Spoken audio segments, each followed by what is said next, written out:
La musique s'arrêta net, au milieu d'une note. Une mère de robe de soie et de smoking sur mesure se tourna vers le grand escalier, où se tenait une femme vêtue d'une robe saphir, immobile, posée, radieuse. Ses cheveux étaient relevés en un chignon élégant, son menton légèrement levé, sa présence indéniable. Le verre de champagne de Nicolas Bernard lui glissa des doigts et se brisa sur le sol en marbre. Personne ne parla. Personne ne bougea. Qui était-elle?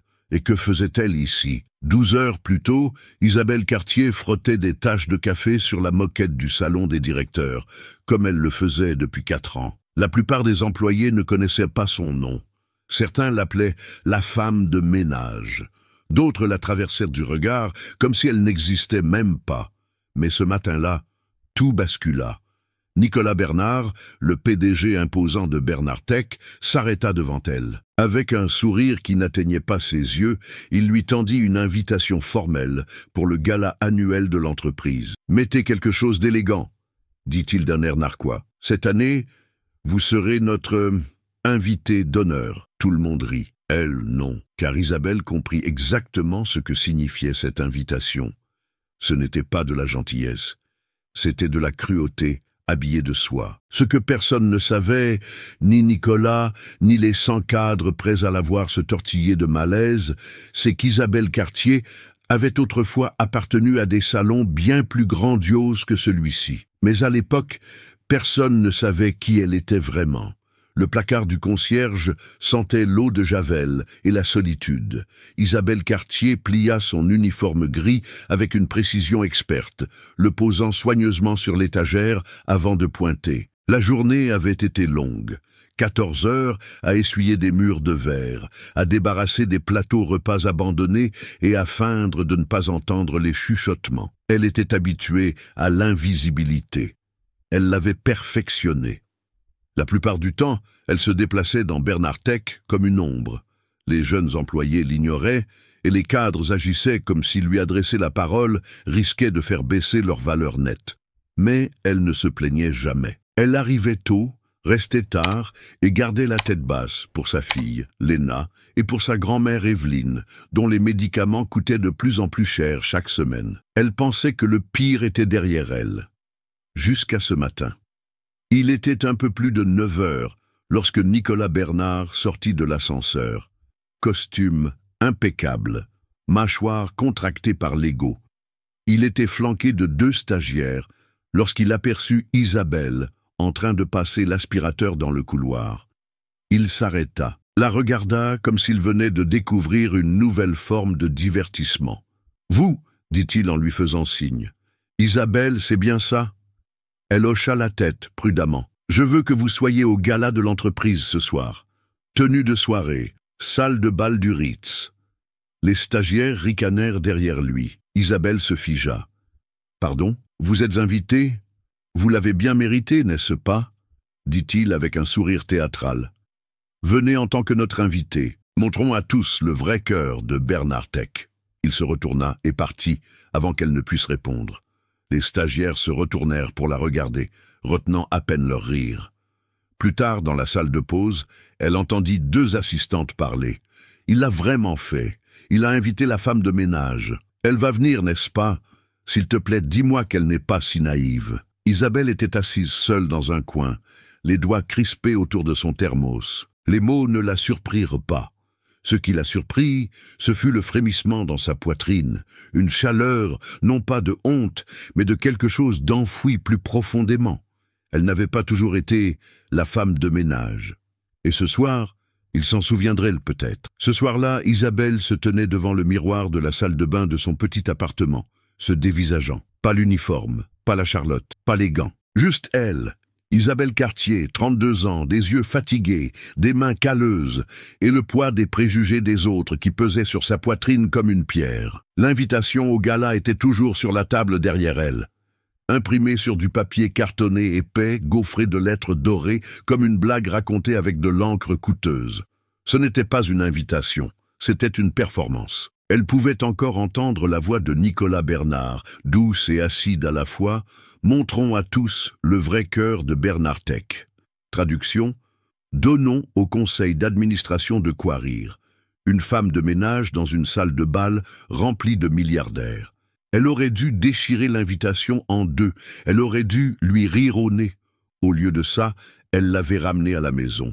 Et maintenant, elle ne pouvait s'empêcher de la regarder. Evelyne, sa grand-mère, entra doucement dans la pièce. Ses mains tremblaient à cause de l'arthrite, mais sa voix était toujours ferme. « Tu penses à y aller ?» dit-elle doucement. Isabelle ne répondit pas. Evelyne prit l'invitation et l'examina. « Tu sais, ta mère serait entrée dans cette salle de bal comme si elle en était la propriétaire. » Un sourire amer effleura les lèvres d'Isabelle. « Maman n'avait pas un passé comme le mien. » Evelyne croisa son regard dans le miroir. « Ta mère était ton passé, et elle t'a donné tout ce dont tu as besoin pour te tenir droite, où que tu sois. » La voix d'Isabelle se brisa. « Je suis juste fatiguée, grand-mère. Fatiguée de faire semblant d'accepter d'être invisible. »« Tu n'as jamais été faite pour être invisible, » dit Evelyne en se tournant pour partir. Mais juste avant de fermer la porte, elle ajouta « Regarde dans la boîte en cèdre dans le placard. Il y a quelque chose que tu voudras peut-être voir. » 1 heure plus tard, après que Léna se fut couchée, Isabelle s'assit par terre avec la vieille boîte en cèdre ouverte à côté d'elle. À l'intérieur se trouvaient des lettres, des photographies et une enveloppe sur laquelle était écrit « De la main de sa mère, pour Belle, quand elle oubliera qui elle est ». Elle l'ouvrit avec des doigts tremblants. À l'intérieur, il y avait une photographie, une version plus jeune d'elle-même, 17 ans, confiante, radieuse, dans une galerie parisienne, debout entre 2 ambassadeurs. La main de sa mère reposait doucement sur son épaule. Et sur son propre visage, il n'y avait aucune trace d'hésitation. Seulement le sentiment d'être à sa place. Ses yeux la brûlèrent, sa gorge se serra. Elle avait passé des années à enterrer cette fille, mais maintenant, Isabelle réalisait que cette fille n'avait jamais cessé d'exister. Elle avait juste attendu d'être réinvitée à la lumière. Ce soir-là, une fois Léna endormie, Isabelle se retrouva à nouveau dans la salle de bain. Cette fois, elle ne pleura pas. Elle traça le contour de sa mâchoire du bout des doigts. Elle ramassa ses cheveux en un chignon souple. Elle ouvrit la vieille boîte à bijoux de sa mère et choisit une unique boucle d'oreille en perles. Et puis, elle resta là, immobile, droite, inébranlable. Et vous êtes-vous déjà senti comme si le monde ne voyait qu'une version de vous qui n'était pas réelle, qui omettait tout ce que vous portiez, tout ce que vous aviez survécu? Si vous vous êtes déjà senti invisible, racontez-moi votre histoire dans les commentaires. Quelqu'un, quelque part, attend peut-être de la lire, juste pour savoir qu'il n'est pas seul. Le matin du gala, Isabelle se réveilla avant le soleil. Elle se déplaça dans l'appartement comme quelqu'un qui réintègre son corps après des années d'absence, chaque mouvement silencieux, délibéré. Elle prépara du café, coupa des pommes pour la boîte à lunch de Léna et s'assit à la table de la cuisine avec un carnet qu'elle n'avait pas touché depuis 5 ans. Sur la couverture, en lettres dorées délavées, « Stratégies et projections, 2014 », elle l'ouvrit. À l'intérieur se trouvaient des pages de notes qu'elle avait prises autrefois, en observant son père lors de sommets internationaux. Des réflexions sur la négociation, les nuances culturelles, le développement durable, l'équité mondiale. La moitié des pages étaient en anglais. Elle les lut lentement, laissant son esprit s'étirer dans l'espace qu'il occupait autrefois. Pas en tant que femme de ménage, pas en tant que victime, mais en tant que femme d'intellect, de perspicacité et de substance. Evelyne passa devant la cuisine, s'arrêta à la porte et dit « Tu es différente ce matin. »« Je me suis souvenu de quelque chose, » répondit Isabelle. « De quoi donc ? » ?»« Que je n'ai besoin de la permission de personne pour entrer dans cette pièce. » Elle se leva, ferma le carnet et le pressa contre sa poitrine. Plus tard, alors que Léna tressait les cheveux de sa poupée sur le canapé, Isabelle s'assit à côté d'elle et dit doucement « Ma chérie, ce soir, je vais dans un endroit important, un endroit très chic. » Léna leva les yeux. « Mais ils ne t'aiment même pas là-bas. » Isabelle marqua une pause. « Je n'y vais pas pour eux. Alors pour qui ?» Elle sourit doucement. « Pour la fille que tu deviendras un jour. Je veux qu'elle sache qu'elle peut se tenir n'importe où et qu'elle n'a jamais à se faire toute petite pour que les autres se sentent à l'aise. » Léna hocha la tête. « sérieuse pour son âge. « Je peux mettre ton parfum ?» Isabelle rit doucement. « Juste une goutte. » Ce soir-là, elle ouvrit la fermeture éclair de la housse à vêtements avec des mains fermes.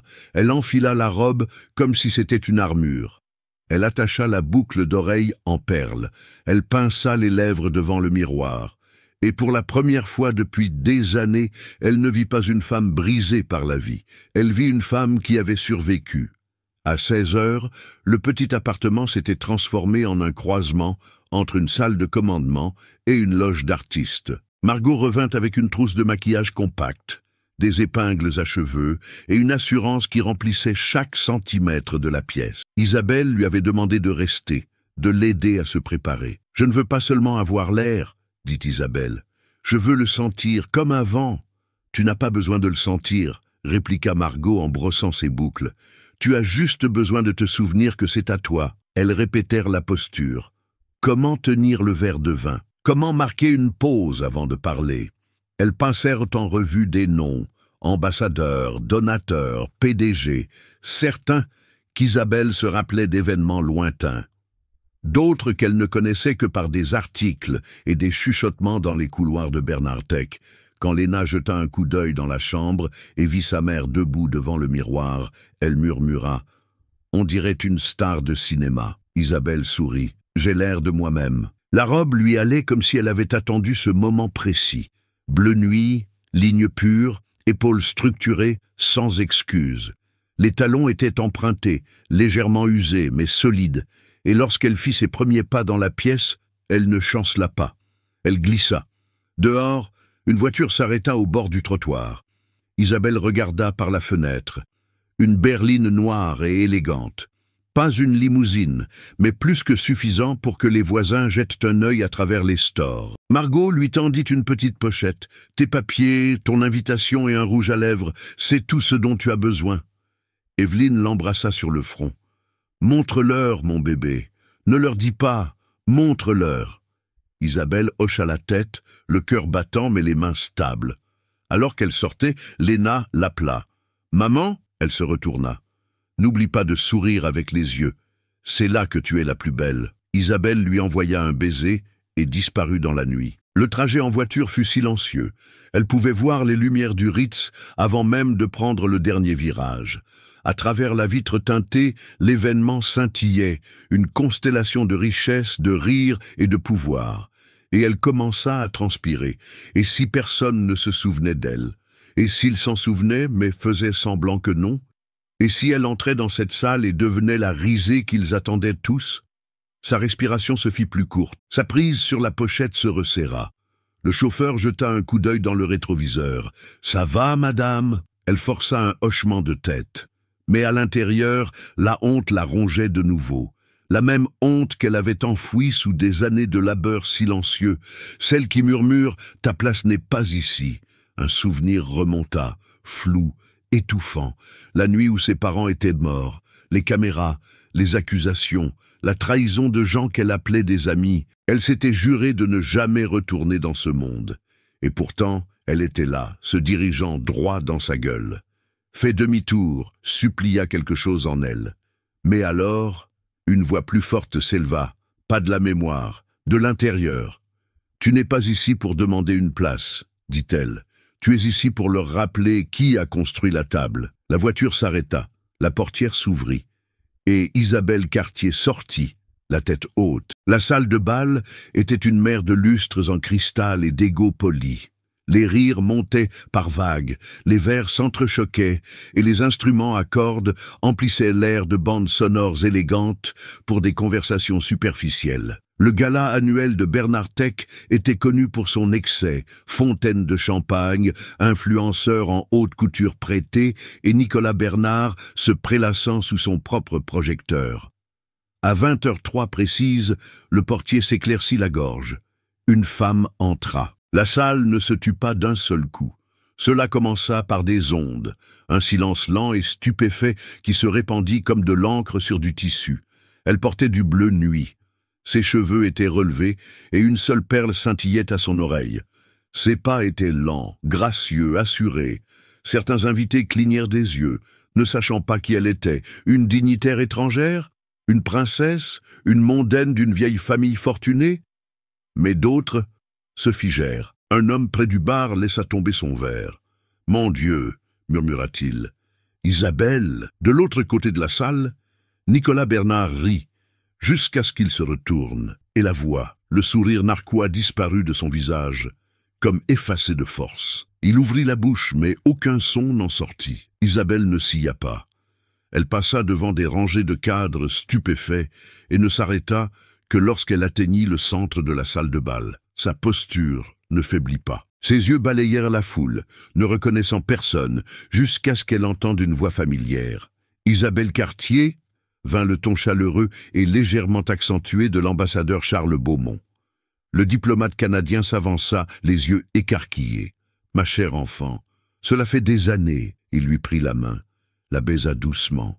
« Vous n'étiez qu'une adolescente la dernière fois que je vous ai vue. Je crois que c'était à Genève. Votre mère venait de superviser le gala de bienfaisance de l'UNICEF. » Nicolas les regarda, confus. « Attendez, quoi ?» L'ambassadeur se tourna vers lui. « Vous connaissez mademoiselle Cartier, bien sûr.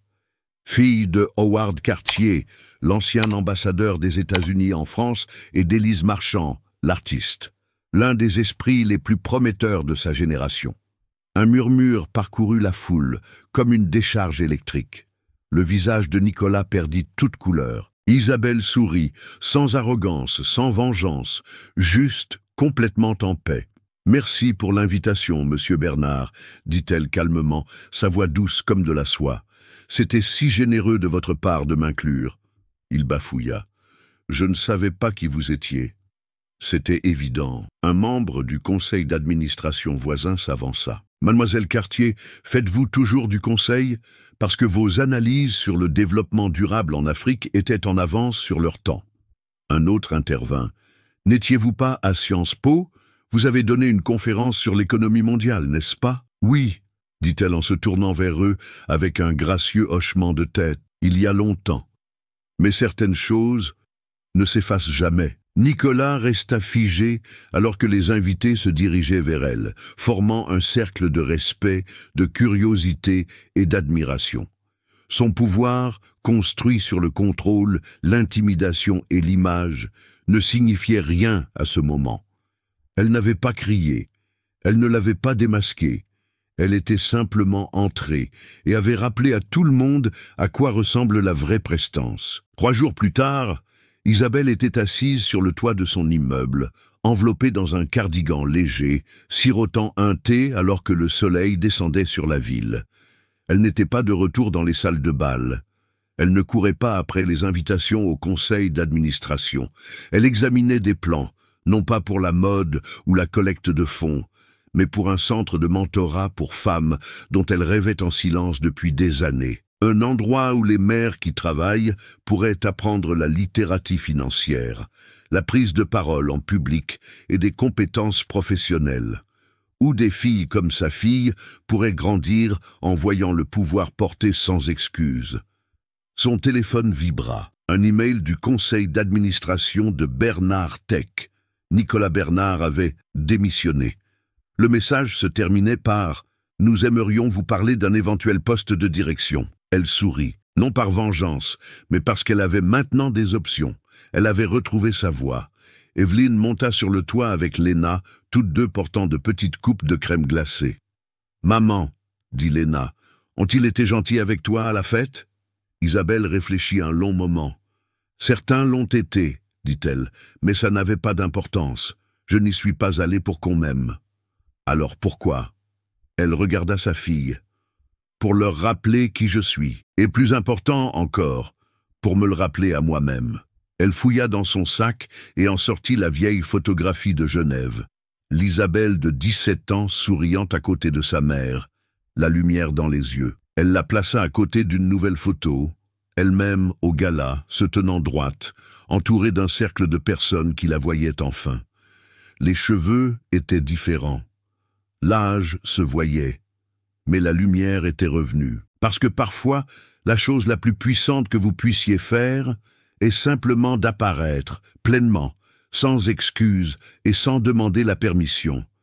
Peut-être n'êtes-vous jamais entré dans une salle de bal pleine d'étrangers attendant de rire de vous. Mais peut-être êtes-vous entré dans une pièce et vous êtes-vous senti plus petit que vous n'êtes. Peut-être avez-vous été sous-estimé, ignoré, ou on vous a fait croire que votre place n'était pas là, juste à cause de votre travail, de vos origines, de votre silence. Si cette histoire a touché quelque chose en vous, dites-le moi. Partagez votre expérience dans les commentaires. Votre histoire pourrait être exactement ce que quelqu'un d'autre a besoin d'entendre aujourd'hui, pour se souvenir de qui il est. Et si vous croyez que se montrer tel que l'on est, pleinement et sans excuse, est une sorte de révolution, laissez un j'aime et pensez à vous abonner. Parce qu'ici, nous racontons des histoires qui nous rappellent que vous n'avez pas besoin de permission pour être puissant. Et ceux qui sortent du silence ont souvent l'héritage le plus retentissant.